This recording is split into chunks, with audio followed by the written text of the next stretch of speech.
Subscribe कीजिए 80 news Hindi channel को और साथ में बेल आइकन को दबाइए लेटेस्ट न्यूज़ सबसे पहले देखने के लिए। इस घर में 13 सालों से लगातार बज रही है अलार्म घड़ी। अलार्म घड़ी का उपयोग हम जल्दी उठने के लिए करते हैं। अपने दैनिक कार्य के अनुसार हम अलार्म घड़ी को सेट कर लेते हैं। कई बार अगर हमें उठना नहीं होता है तो हम नींद में अलार्म घड़ी को तुरंत बंद कर देते हैं। लेकिन अगर वही अलार्म लगातार बजता ही रहे और बंद होने का नाम ही ना ले तो फिर यह आपके लिए सिरदर्द बन जाता है। दरअसल यह कोई कल्पना नहीं बल्कि एक सच्ची कहानी है। एक ऐसी दीवार जिसमें से पिछले 13 सालों से रोजाना अलार्म बजने की आवाज सुनाई देती है। अब आपको इसकी सच्चाई बताते हैं।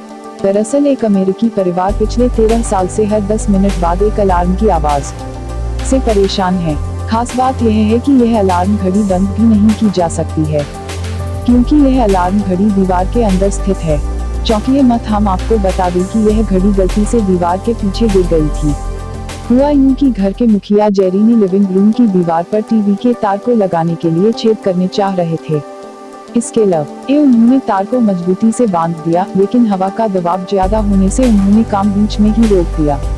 जेरी को जिस स्थान पर छेद करना था उन्होंने उस जगह पर यह अलार्म घड़ी 10 मिनट का समय सेट करके रख दी थी। उन्होंने ऐसा खुद को याद दिलाने के लिए किया था, लेकिन तेज हवा की वजह से तार ढीले हो गए और उनका पूरा प्लान चौपट हो गया। हवा की वजह से घड़ी दीवार के पीछे जा गिरी। जेरी और उनकी पत्नी को लगा था कि घड़ी की बैटरी खत्म होते ही वह बजना बंद कर देगी, इसलिए उन्होंने उसे बाहर ही नहीं निकाला, लेकिन यह अलार्म बजता ही रहा। पिछले 13 सालों से रोजाना यह अलार्म 10 मिनट के अंतराल पर बजता रहता है। अब तो अड़े हो चुके जेरी और उसकी बीवी को इस अलार्म की इतनी आदत हो गई है कि जब यह नहीं बजता तो दोनों बेचैन हो जाते हैं। जेरी बताते हैं कि यह अलार्म घड़ी उनके मन से जुड़ चुकी है। इसका बजना उन्हें अब राहत देता है।